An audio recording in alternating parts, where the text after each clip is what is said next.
من الشیطان الرجیم بسم اللہ الرحمن الرحیم الصلاۃ والسلام علیک یا رسول اللہ الصلاۃ والسلام علیک یا حبیب اللہ الصلاۃ والسلام علیک یا رحمت للعالمین الصلاۃ والسلام علیک یا خاتم النبیین صلی اللہ علیہ وآلہ وسلم اللہم صلی علی محمد وآل محمد۔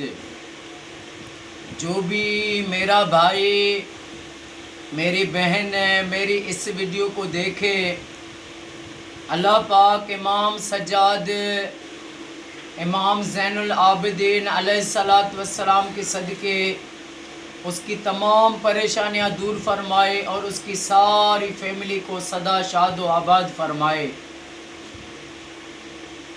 میرے آقا کریم حضرت محمد مصطفیٰ صلی اللہ علیہ وآلہ وسلم کا پاک فرمان ہے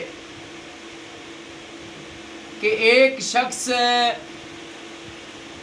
خدا کی خاطر، اللہ کی رضا کی خاطر اپنے کسی مسلمان بھائی سے ملنے کے لیے گھر سے نکلا تو اللہ تعالیٰ نے اس کے لیے فرشتے ایک جگہ پر فرشتے کو کھڑا کر دیا۔ وہ فرشتہ انسانی روپ میں اس کے ساتھ ملا اور اس کو کہا کہ تم کہاں جا رہے ہو؟ اس نے بتایا کہ فلاں جگہ پر میرا ایک بھائی ہے، میں اس کے ساتھ ملنے کے لیے جا رہا ہوں۔ تو اس فرشتے نے کہا کیا تمہاری اس کے ساتھ کوئی رشتہ داری ہے؟ کہنے لگا نہیں۔ فرشتے نے کہا کوئی اس نے تم پر احسان کیا تھا، کوئی لین دین ہے آپس میں؟ کہا نہیں، نہ لین دین ہے، نہ آپس میں کوئی کاروبار ہے، نہ رشتہ داری ہے۔ تو فرشتے نے کہا پھر کیوں اس کے ساتھ تم ملنے جاتا ہے؟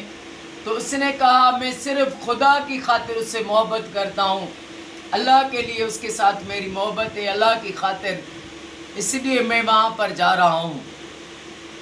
تو فرشتے نے کہا کہ میں اللہ کا بھیجا ہوا قاصد ہوں، مجھے رب نے فرمایا ہے کہ میں تم دونوں سے محبت کرتا ہوں، یعنی جو ملنے جا رہا تھا اس سے بھی اور جس سے ملنے جا رہا تھا اس سے بھی۔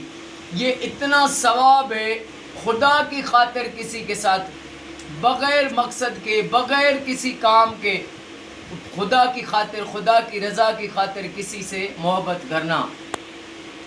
تو اب یہ تو ہوا ایک انسان کا کسی انسان سے جو ہے خدا کی رضا کے لیے محبت کرنا۔ لیکن اگر کوئی بندہ گھر سے نکلے، اس ارادے سے نکلے کہ میں آج جا رہا ہوں کہ میرے آقا کریم حضرت محمد مصطفیٰ صلی اللہ علیہ وآلہ وسلم کی محفل ہے، آقا کی محفل صلوات ہے، میں آقا پر درود پاک پڑھنے کے لیے جا رہا ہوں۔ اب دل میں نیت یہ کر کے نکلے کہ میں اپنے نبی کی صلوات میں جا رہا ہوں، تو آپ سوچیں، اپنے ایمان سے پوچھیں کہ اس پر میرا اللہ کتنا راضی ہوگا اور اس سے میرا رب کتنا محبت پیار کرے گا، جو آقا کے عشق میں آقا پر درود پڑھنے کے لیے یا رب کی محفل، رب کے ذکر کرنے کے لیے، رب کی ذکر کی محفل میں جانے کے لیے وہ نکلا، وہ کتنا رب کو پیارا ہوگا۔ تو انسان سوچے کہ اس دنیا میں، یہ دنیا آخرت کی کھیتی ہے، دنیا آخرت کی کھیتی ہے، یعنی یہاں پر بوئے گا، کاٹے گا وہ وہاں پر، یہاں پر عمل کرے گا اس کا اجر ملے گا وہاں پر، یہاں پر جو بھی انسان عمل کرے گا اس کا انعام رب اس کو دے گا، اس کے لیے وہ جمع ہے اس کے لیے اگلے جہان میں۔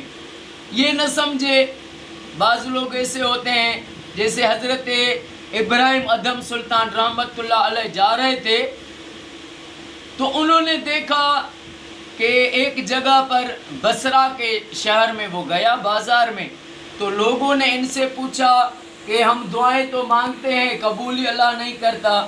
تو حضرت ابراہیم ادم نے فرمایا تمہاری دعائیں رب جو ہے کیوں قبول کرے؟ تم رب کی محبت کی دعویٰ کرتے ہو لیکن کام وہ کرتے ہو جس سے رب ناراض ہو۔ تمہیں رب رزق دیتا ہے، تم پھر ناشکری کرتے ہو۔ تمہیں رب نے جو ہے تمہیں پتہ ہے ایک دن مرنا ہے، پھر بھی تم دنیا کے چکروں میں گم ہو۔ تم کہتے کچھ ہو کرتے کچھ ہو، تمہیں نہ توکل ہے نہ تمہیں سچائی ہے نہ گناہ سے بچتے ہو، اور پھر جو ہے تم یہ سارے کام وہ کرو جس سے میرے رب نے منع کیا ہے کہ گناہ نہ کرو، ظلم نہ کرو، بھلائی کرو، جو رب نے حکم دیا ہے کرو اور جس سے روکا ہے اسے رک جاؤ۔ تو پھر تم اگر رب سے دعا کرو تو بس تمہاری دعا ہاتھ اٹھانے کی دیر ہے، اور رب تو اسی وقت قبول کرتا ہے۔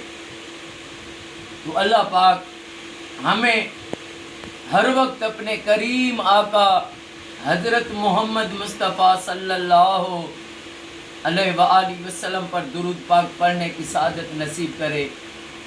اللہ پاک میرے آقا کی امت کو فرقے وارت سے بچائے۔ قرآن فرقے وارت سے منع کرتا ہے۔ قرآن کو ماننے والے ولی ہیں، اور جو ولیوں کے جماعتی کہ تفرقہ نہیں ڈالو۔ اللہ پاک ساری آقا کی امت کو، ہمیں ہر مسلمان کو فرقے وارت سے بچائے، اور اللہ پاک سارے پاکستان میں، سعودی، ایران، عراق، شام، مصر، جہاں بھی دنیا کے جہاں بھی کونے کونے میں مسلمان رہتے ہیں، رب سب کو یہ سعادت دے کہ وہ اپنے گھروں میں لاکھ درود پاک پڑھوائیں۔ جس گھر میں لاکھ درود پاک پڑھا جائے وہ گھر جنت کا باغ ہے۔ السلام علیکم ورحمۃ اللہ وبرکاتہ۔